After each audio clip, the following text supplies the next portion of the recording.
Oh, hey, welcome back to the Q&A. So, thank you for joining us for our 18th broadcast for our virtual tastings. We really appreciate your support. And I wanted to tell everybody, thank you very much for all the good questions and all the great support. And I hope you enjoyed our Cabernet Franc this week. And for next week, if you haven't done so, order from the winery, the Mother's Day pack-up. We'll be doing the Springtime is one of our sweet wines on there for next week, as well as the, or is it the Fleur Sauvage, I guess. So yeah, you can talk. This is just a Q&A. No, it's the Fleur Sauvage. It is.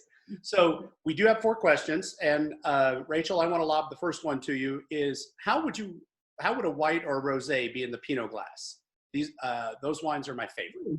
So I think that's a really great question.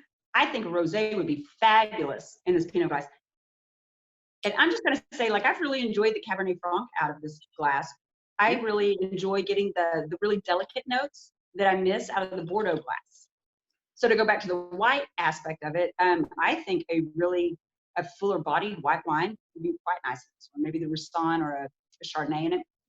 Both Roussanne and Chardonnay, I think. And you know what? You'll never know if you don't try. Exactly. So just try. You know, at the worst, you're not going to enjoy it as much as you do out of another glass, but you still have a glass of wine. So life. I bet you have another one sitting on the table, right? Right. That's what I'm saying.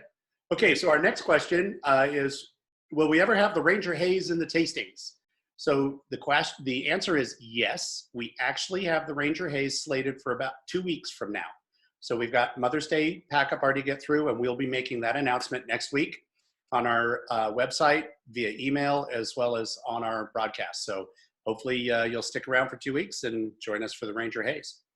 So the third question we have here is the Riedel glasses. What series are you, Becker, using? Venom, XL, Venom, and I believe it is the Riedel Veritas. I'm sorry, I had to look over my shoulder. I've got the pack behind me, so. Doing the same thing, looking at the box. Yeah, right. You're looking down and away. So, all right, our final question. Will there be a tasting for sweeter / dessert wines? And I think we kind of inadvertently answered that. Yes, next week we're sending the, Rachel, we're sending the. Oh, sorry, I didn't realize that was my answer. I was thinking, actually, let's finish that question first. So it's going to be the Fleur Sauvage, Right. which is 2016 vintage. We have, I believe, don't quote me on this one, it's the Jolie, and I think it's the 17th. Possibly the 18th vintage. Not sure on that one. And the red wine is, John? I can't remember. I don't know. Actually, I'm sorry. Oh, sorry, Rebecca. I don't know. Yeah, it's the Aria. No, I think that's a great question. We should probably add into our list our sweeter dessert wines, like the port and the clementine and the Malmsey. Malmsey. Oh, especially the Malmsey, which is wonderful. Hold on, I've got a bottle of Malmsey I'm going to show everybody, because this stuff too, if you enjoy a really good dessert wine, and I'm not talking just for the sweetness, but depth of flavor, the intricacy, we make a Malmsey, which is a specifically a stylistic type of wine. But anyway, there it is right there.